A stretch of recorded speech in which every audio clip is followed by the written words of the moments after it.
I think we're good. I think we're live on both channels. Okay, everybody cross your fingers that it works. Because no matter how many times I do this, technology can be a hater. All right, we're good. All right. Thank you everybody for coming. Oh, let me take off the waiting room because I'm not gonna spend all night letting people in. So welcome. Today has been fabulous. I figured out a couple of things. I figured out how to invite the actual Facebook group. And I had timed myself to figure out how long that would take, 7 minutes. And then I realized I could, I went on LinkedIn to look for some notes for this talk that I had from something I posted years ago. And I was like, oh, you can make LinkedIn events and invite people. So I hope those people don't think I'm like totally spammy. And then like one of the groups I'm in, someone was like, I need a coach to help me to help me with planning. And I was like, oh, I'm kind of like talking about that tonight. So welcome. If that was you, I see you here. So I just want to welcome everybody to the weekly intention call. For those of you who don't know me, my name is Aisha Moore, and I help senior level professionals who are completely burned out get serious about self-care so they can stop feeling overwhelmed, have separate work time, me time, family time, and find time to work on goals and creative pursuits. And specifically, once I took self-care seriously, I was able to get myself off of 5 anxiety medicines. I keep them around for a reminder that I don't want to go there again. What else happened? I had been demoted after coming back from short-term disability. Like that's how bad it was. Some of you guys were around for that. But then like within my next performance review, got promoted again. So self-care did that once I took it seriously, and I was able to revive my failing marriage. I like didn't know it was failing, but I kind of figured that out. And the reason why we were able to get through it, I think partly was because I was able to control my anger and control other things and not let it get too out of control. I can't say I wasn't angry, but let it get too out of control. And so that's what self-care has done for me, right? So we meet here every Sunday at 7 p.m. Eastern to talk about self-care topics. And I was chatting with one of my newsletter subscribers, and she wanted help with some of these topics today. So here we are. And then I realized it could not be like one Sunday. It has to be 3 because she wanted to know about my thought processes, systems, and habits when it comes to how I plan. Because I know for a lot of us, we get like the app, and then that's supposed to solve all of our problems, or we get the like nice shiny notebook, and that's supposed to help. But then you realize they're like the planner kind of thing. But then you're like, it's really the thought process, the system, and the habits that make the difference. And then you can apply that to like a digital system or an analog system, right? So that is how that works. All right, let me just check one thing because I had a last minute person ask me for link. Okay, all right, we're good here. All right, so then the first thing I had to do was figure out the difference between the 3 things. So gonna jump into that in a second. And so what we do on this call is I give a little bit of a talk on both Zoom and Facebook. But then after that, people on Zoom get to go around and we share what our intention is for the week. So, I will, like, how will you prioritize your self-care this week coming forward? And if you were here the week before, you can talk about like your successes, like what you did last week, right? So that's what we do. And then, so once I'm done talking, then we get off of Facebook, because I don't think everyone wants their intention broadcast to 500 people. So that's a win. We have 500 people in the Facebook group now. So maybe I should spend more time there. All right. So thought process. What is a thought process? It's I have notes. That's why I'm looking down. The thought process. It's the way a person thinks. So I had to think about like, how do I think about planning? How do I think about my time?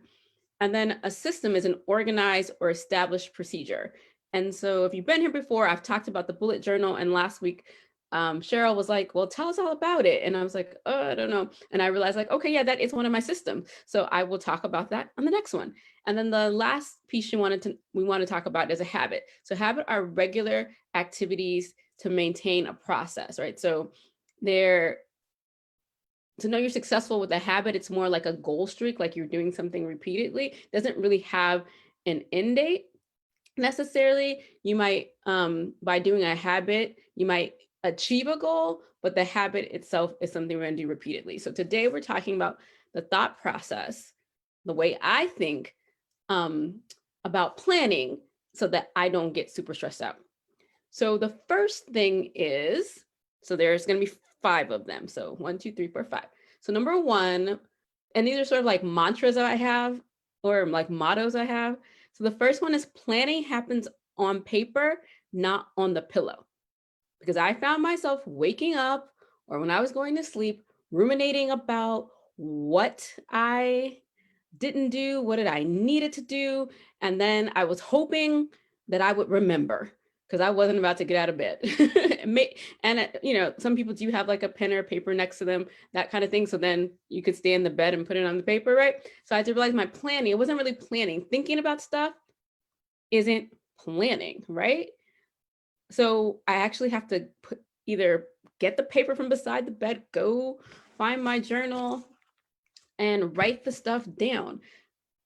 Trying to remember was causing anxiety, and I never remembered, right? So had to really focus on the fact that if I'm in the bed, I'm not planning. It only starts to become a plan once it hits the paper. So that's the first thought process that I have. Planning happens on paper, not on the pillow. The second thing was I had to define what is non-negotiable for me when it comes to my life vision, right? When it comes to my life vision. Let me open the chat because I see Eric has a thing. Do I have a Word file or PDF with the notes from this meeting? I don't.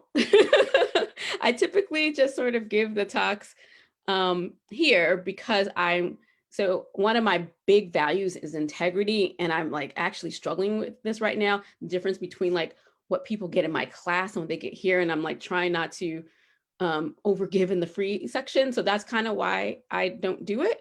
And so, but I'm open to consideration to figure out how we can make this work. So I'll hop back into the messenger thing, Eric, and we can chat about it, right? Chat, I'm open, right? But I've been trying to figure out how I make sure that my paying clients don't come on this call and like, well, I just paid for all of that. What did I pay for, right? So I want to make sure they get what they pay for. So that's the only hesitation that I have. But there might be a way for me to make sort of like a light version of this without like every single thing that I'm saying. So I may be able to do like a bullet point thing that I sometimes do in like the newsletter. And I also do it like on Instagram. I usually just like will say the 5 things, but without all the details. So that could happen. But it's something for me to think about, Eric, for sure. All right, so planning happens on paper, not the pillow. So the second one is define non-negotiables that are connected to your vision. So for me, everything in my process starts with my vision. I used to have a very limited vision, was I want to be a manager, achieve that, and everything still sucked. So I had to make my vision bigger and figure out what was non-negotiable that would prevent overwhelm. So for me, those 2 non-negotiables for my vision are sleep and self-care. So when I build my calendar and everything, I make sure those are on there first, and then I know how many other hours I can give to work, community things, the family, that kind of thing, or yours might be sleep and family, right? So make sure you block that time out, and then you've created a little bit of time scarcity. What's left over can go to work or whatever it is that you do. For me, it was a lot of community stuff, and I realized not enough time. If I'm going to prioritize sleep and I'm going to prioritize my self-care, I can't be in somebody's community meeting every single night of the week. That was my life. I see 2 people on here, at least 1, 2, 3, 4 people on here used to be at those meetings with me. What's up to my MWPHA peeps, to my real peeps? What's up to my, what was the other one? place matter peeps. Like I was out there in the community. Like I see people on this call who were there for when I had all of these community commitments, right? So planning happens on paper, not on the pillow. Define non-negotiables that are connected to your vision. Number 3, my third thought process is I decided not to remember anything. I was like, I only have so much brain space. And for some reason, and someone said this to me the other day, maybe it's because some of us were like really super smart kids. And like, if you remembered a lot of stuff, like you were deemed smart or gifted. And I realized just for the life that I lead, stop trying to remember stuff because it causes me anxiety if I forget, or it's just causing me anxiety because I'm worried that I'm going to forget, even if I don't forget. So I decided to stop remembering things. And when we get into next week, the systems, one of the systems that I use is bullet journaling. And so all that, it's a fancy term for like keeping track of things in a notebook. It's just a particular system for keeping track of things in a notebook. Like typically, you write a little bullet and write your to-do list every day, and you might cross it off. It just takes it to like another level, because there's kind of a space between finding out you have a task and completing the task. There's some things that could happen in the middle before it gets to being crossed out. So it kind of compensates for that. So I'm going to go into that in detail next week. And so I try not to remember anything. I just make sure everything is written down. For me, it's got to be in a notebook. It can't be on a bunch of Post-it notes, because then that's not organized. And I used to live that Post-it note life. Yeah, that's how it was. So I decided not to remember anything. And so that is mental energy that I don't expend, because I'm just don't try to remember anything. If I don't have my notebook around and someone's like, what do you have to do? If I left it somewhere, I literally don't know. I'm like, I have no idea. The only thing I'll know is like what's on my calendar, like appointments. But as in terms of what I have to actually do, I wouldn't be able to tell you. So that's like how dependent I, have become on the notebook and not on my brain. Like it's just too much in my brain. And then when you think about the word remember, right? So like it's like, it means like repetitive, to do something more than once. Actually, I should ask my husband the official Latin definition, because he took Latin for 3 years. But you think about and repeat, right? So you want to repeat memories, repeat remembering things, right? Why? I don't need that repetition. I'd rather have repetitious memories of like frolicking on the beach, of my wedding, stuff like that. Not, constant memories of the report that is due that I don't want to write. Don't want that. All right. Number 4, it's okay to be early. So procrastination. I don't know how many times today when I posted that I was doing this talk, like first thing people are like, oh my God, I'm a procrastinator. Like, I'm going to be there. So procrastination, right? And so it's okay to be early. I don't know, again, a lot of times you don't know where these behaviors, thought patterns come from, your old thought processes. I don't know why. I just didn't believe in doing things early. One of the reasons why I know is that, it's the whole, I work better under pressure. I'm not inspired yet. And I'll just tell you a story from this week. If you read the newsletter, that's what I wrote in there, is that some of you guys are familiar with my homegirl, Aisha Thomas, no, I didn't say her name right. Aisha, I'm Aisha, she's Aisha. Aisha Thomas is a leadership coach, and she gave a talk on procrastination that really resonated with me. And so last week I was like, okay, I've got 4 self-care talks. They're all different, so I can't even reuse them. Next time I'll make sure that I can reuse them. And I'm going to do all of my slides and get my talking points together 36 to 48 hours before, right? So I'm not going to just wait for this inspiration. So I did them, and I was like, that was cool. It's done early. And it was like, okay, that was great. And the inspiration did come at the end. So it was cool that I had like the first version of the PowerPoint kind of done, like 80-90% done before the deadline. And then when the inspiration came and I was like, oh, that's what I really wanted to say, I had most of the cake. and I just had to put the sprinkles on top, right? So that worked out better, but I still wasn't like impressed by that. I wasn't compelled to be like, let me start doing things early forever. That just wasn't, I don't know, it just didn't compel me. So as a result, I was like, okay, fine, whatever. Maybe I'll stop procrastinating. Maybe I won't. I was really on the won't. So then Saturdays, I do my From Overwhelm to Overflow coaching program, and shout out to the alums that are on this call. And so that happens at 10 a.m. So usually I do the slides the night before and then like finish them up in the morning, but they were done early. And I don't wake up with an alarm. I've always been an early riser, but I pretty much wake up at the same time. Even on the weekends, it's a curse. But then I woke up like an hour and a half later than normal.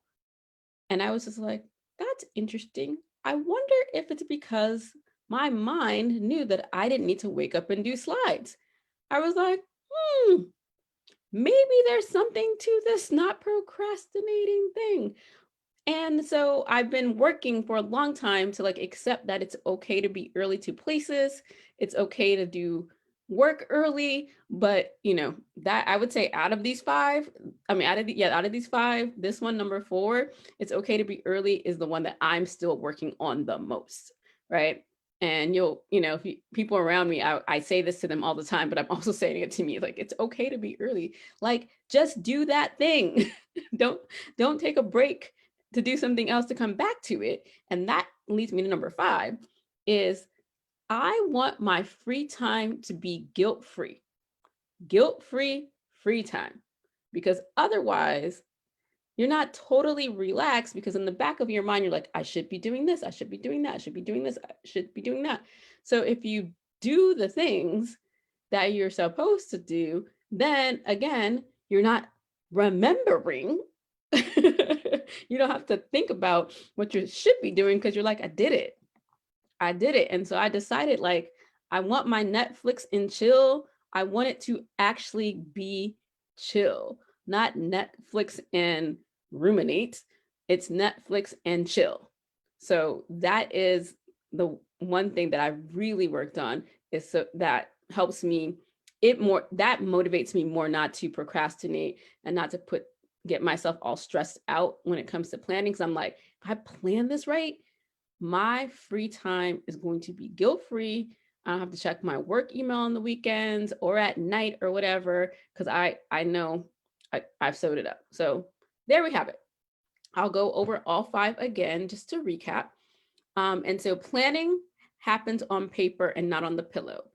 That's number 1. Number 2, define your non-negotiables that are connected to your vision. Make sure that what's important to you gets planned. 3, I don't want to remember anything. I want to get it all out of my head, give my brain a rest, and use some sort of system to track everything. It's okay to be early, and you want guilt-free time. All right, so does anybody, I'll take a question or two, and while you guys are gearing up, so a question or two, or write me a takeaway in the chat. I'm gonna check and see, who might be hanging out on Facebook right now in the group. And you can unmute yourself. Questions?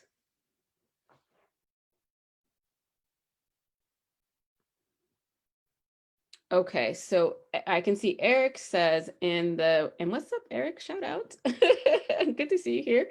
In the transition towards not remember, I find grabbing a notebook, notebook 1, and then notebook 2. Is there a system you can advise? So next week, I'm going to go into systems. And so the system that I use for paper is bullet journaling. And so I kind of combine Google Calendar, using my Google Calendar and the bullet journal together. So if you want to go to bulletjournal.com, do not Google bullet journaling. It'll send you off into fancy, crafty, overwhelmed land. Just go to bulletjournal.com and watch the video. And as I mentioned before, it kind of takes the whole idea of like you write a bullet and when you're done, you cross it out and like add some other things into it to make sure that you're keeping track of things a little bit better. But I will walk through that next week. And Anjana, I think your message got cut off a little bit.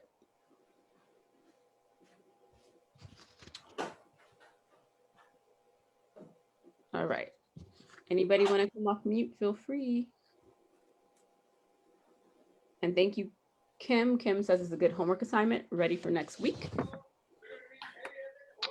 Aisha, this. Go ahead. This is Anjanette.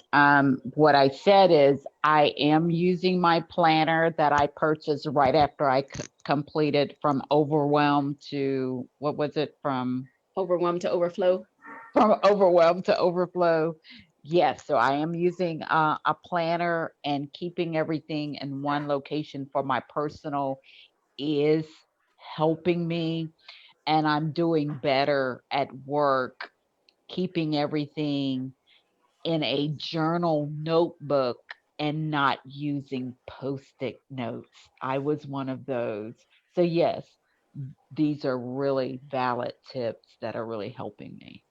Yeah, I'm so glad that it's helping you.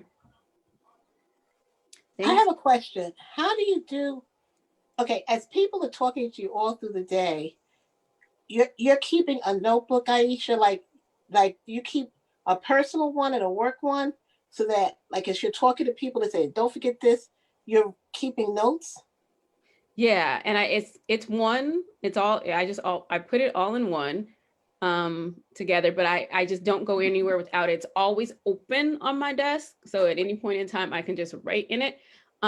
If I do use a Post-it note, I make sure I at least post it on the page of the day that that happened, so then I can eventually write it down. So sometimes I will like just write it on another piece of paper or something, but I make sure to like put the Post-it note or tape that sheet of paper in the notebook.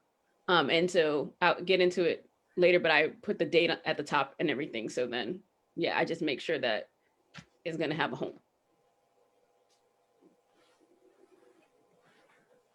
Yeah, this is Eric. Hey, Eric. Hello. I was saying that, basically, so you're saying that you put everything in one journal, and I was using multiple journals for each like, so if I'm working on contracts, each one would get a different journal, for instance. Or if I was working on projects, I had one organization I was working with where I was working on 3 separate projects that really had nothing to do with one another. And so I was keeping separate journals, but I was still new to me trying to do this. So sometimes you just reach and grab and start writing, and then it's like, wrong journal. So maybe the one journal would work better for me if I just get one larger one.